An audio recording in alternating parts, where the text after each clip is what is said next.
Something happened between 1900 and 1920. Not gradually, not through the slow drift of changing tastes or evolving technology. Something ended, abruptly, completely. And in the built record of every industrialized nation on Earth, the evidence of that ending is visible the moment you know what you are looking for.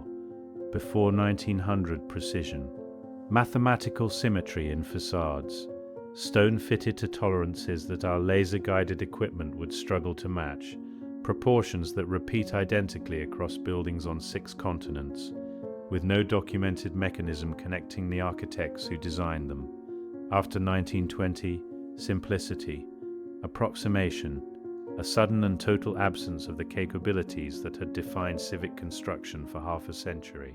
We call this transition modernism. We teach it as a choice, as the rational rejection of ornate excess in favor of clean functional design, a civilization deciding to build differently. But a civilization that decides to build differently still remembers how to build the old way. What happened between 1900 and 1920 was not a decision, it was a disappearance. The knowledge of how to build the way the 1890s built did not get replaced by modernism, it vanished completely. Without documentation of what was lost or why, without the trail that genuine technological transition always leaves, and the only explanation that accounts for that specific pattern knowledge present, then gone, with no developmental record of either its arrival or its departure, is the one this channel has been building toward across every investigation. Tartaria built these structures. The civilization whose reset this channel has documented across the mudflood, evidence, across the buried cities, across the star forts, and the acoustic networks and the hydraulic grids that civilization built the buildings the 19th century claimed as its own. And when the last people who understood how to maintain that inheritance were gone, the capability disappeared with them. Stay with me for the next 12 minutes, because what the construction record actually shows is not a history of human inheritance.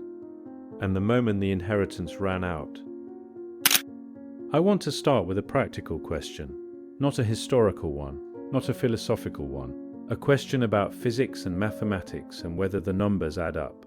How do you build a 5-story granite structure in 8 months with the documented labor force and documented equipment of the 1880s? Not whether someone claims it happened, whether the arithmetic of material volume, labor hours, transportation capacity, and precision requirements produces a result that is physically possible. I spent time with those calculations, not as an architect or engineer, as someone who can read timelines, calculate volumes, and compare documented capability against documented output. The numbers do not work. The labor hours required exceed the time available by factors that cannot be explained by exceptional effort or unusual efficiency. The material volumes required exceed the documented transportation capacity of the era.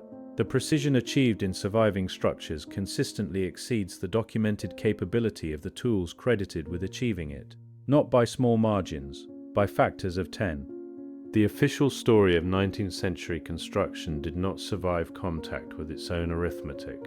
And when I started asking what would make the arithmetic work, what knowledge, what capability, what construction tradition would produce these buildings on these timelines, the answer was not a refinement of the official explanation. It was a replacement of it. The buildings were not constructed by the civilization that claimed them. They were inherited by it, maintained by people who understood enough to use the systems they had been handed, but not enough to document their underlying principles, which is why the documentation does not exist. You document what you are learning. You do not document what you have always known.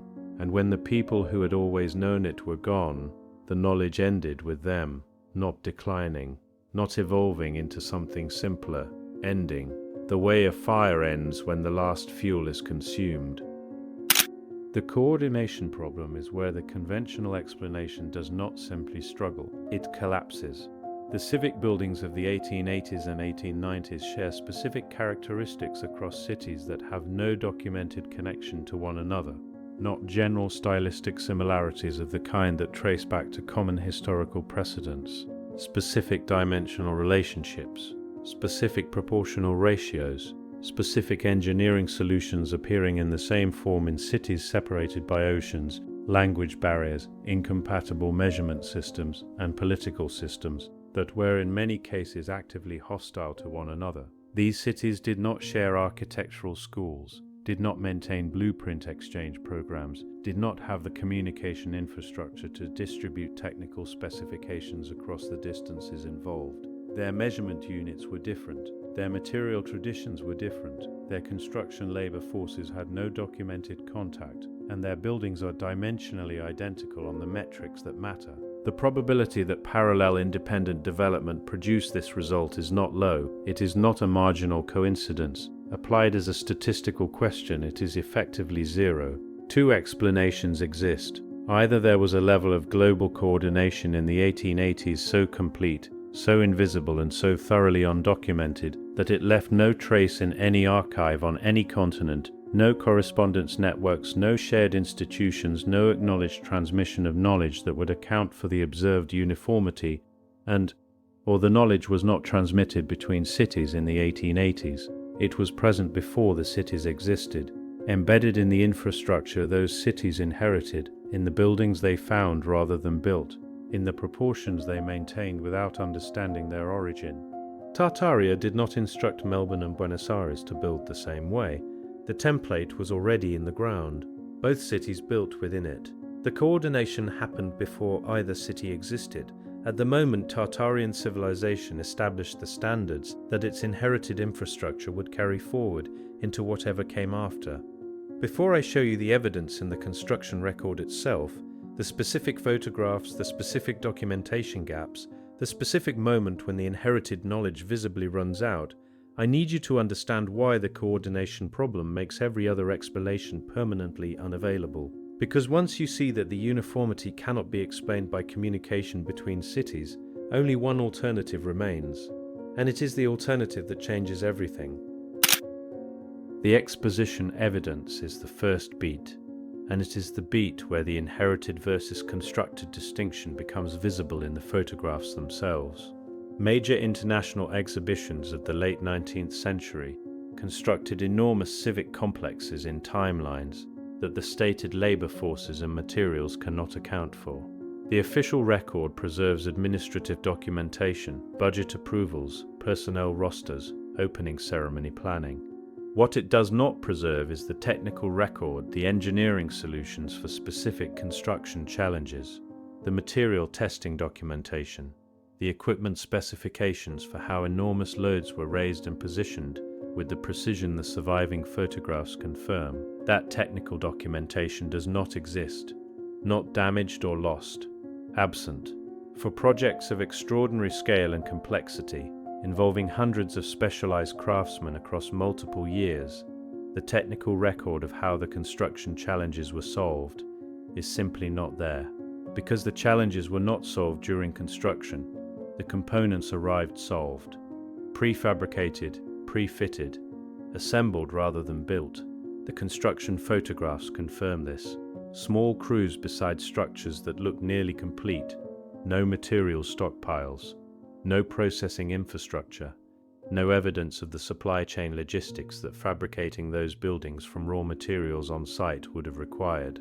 These were not construction sites, they were installation sites. The Opera House evidence is the second beat, the most extensively documented civic construction project of 19th century Europe. 15 years of formal record keeping, hundreds of specialists, an institutional client with every reason to preserve the technical achievement for posterity, and no technical documentation. The surviving records are administrative. The engineering solutions, how specific structural challenges were resolved, how extreme loads were managed, how precision was maintained across a project of that scale and duration, these are not in the archive. Not lost, not misfiled. The technical record was never generated in the form it would have been generated if the knowledge was being applied for the first time. Knowledge that is inherited does not produce instructional records. People document what they are figuring out.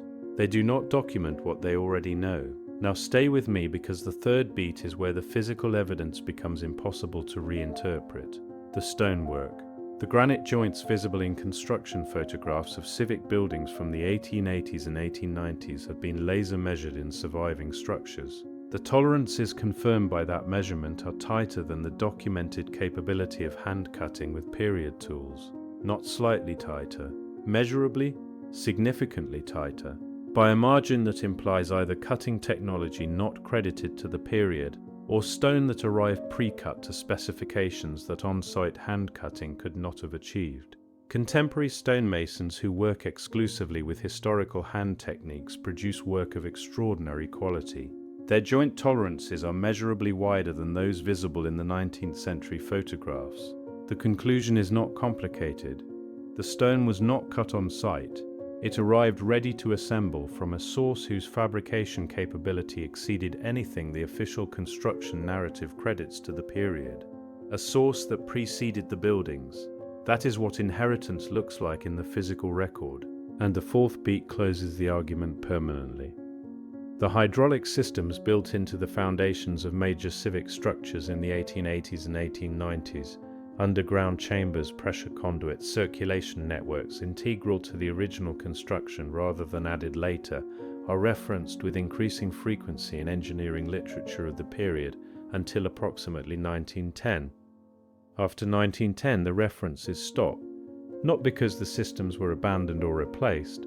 New construction after 1910 simply stops including them, as if the knowledge of how to design and integrate those systems ceased to exist in the professional tradition between one generation of practitioners and the next, which is precisely what happened. The buried ground floors are the physical timestamp. Across every city where the impossible construction speed and the global architectural uniformity appear across the full geographic extent of Tartarian infrastructure, there is a consistent physical anomaly that the official record has never formally investigated. Ground floors below ground level. First floor windows beginning below the current street surface, entrance doors that descend rather than step up. The signature of buildings constructed for a ground level that no longer exists, buried under the sediment layer that the mud flood reset deposited over Tartarian civilization and left as the foundation on which the inheriting population built. The new populations did not construct these buildings. They discovered them, cleared the accessible upper sections, entered through openings that had previously served higher functions, built new street surfaces above the original ground level, and produced official histories that attributed the construction to their own era, to industrial achievement, to Victorian ambition, to the craftsmanship of workers who in reality were operating within systems they had inherited and could maintain but could not explain. The silence around the burial is precise. No official investigation into why the lower floors of civic buildings across a dozen countries are now subsurface. No architectural survey examining the systematic inconsistency between current street levels and first floor window positions. No government inquiry into how an event that covered the ground floors of entire city districts left no documentary trace in the newspapers of the period. The silence is not accidental. It is the same silence that appears wherever the physical evidence of Tartarian civilization surfaces. Precise, global, coordinated across institutions with no documented mechanism of coordination. The buildings remember what the documents were rewritten to forget. Here is the question that the 1900 to 1920 rupture makes permanently unanswerable within the official narrative. If the construction knowledge of the 1890s was genuinely the product of that era, if the civic buildings of Budapest and Melbourne and Montreal were designed and built by the practitioners officially credited with them, then where did the knowledge go? Genuine knowledge does not vanish. It is written down, taught, improved upon, passed to the next generation as the foundation for their own work. The knowledge of how to wire a building for electricity did not vanish after 1920. The knowledge of how to build with steel frames did not vanish after 1920. Both are taught today. Both were codified, institutionalized, expanded. The knowledge of how to achieve the granite joint tolerances visible in 1890s construction photographs is not taught today. The knowledge of how to design and operate the hydraulic infrastructure built into the foundations of the major civic buildings of that period is not in any curriculum. The mathematical principles that produce the proportional systems, repeated identically across disconnected civilizations on 6 continents, are not attributed to any individual, any school, any tradition that can be traced, not declined, not simplified, gone. Between 1900 and 1920, in a single generation, without documentation of its departure, knowledge disappears that completely, only when it was never truly understood by the people practicing it, only when the people who understood it at the level of principle, rather than just practice, were already gone, and what remained was a generation of inheritors, skilled enough to continue using the systems, but not grounded enough in their underlying logic to transmit them forward. That is what ended between 1900 and 1920, not Victorian taste, not architectural fashion, the last generation of Tartarian knowledge holders, the final practitioners of an inherited understanding whose source civilization had been buried under sediment half a century before, and whose operational knowledge had been passed forward just far enough to produce one more generation of extraordinary buildings before it finally ran out. Go and stand in front of the oldest civic building in your city, the one built before 1900. Look at the stonework, look at the proportions, look at where the ground floor windows begin relative to the street you are standing on. Ask whether anyone alive today knows how it was built. Ask whether the street level you are standing on is where the street level was when those foundations were laid. The buildings are not monuments to what we built.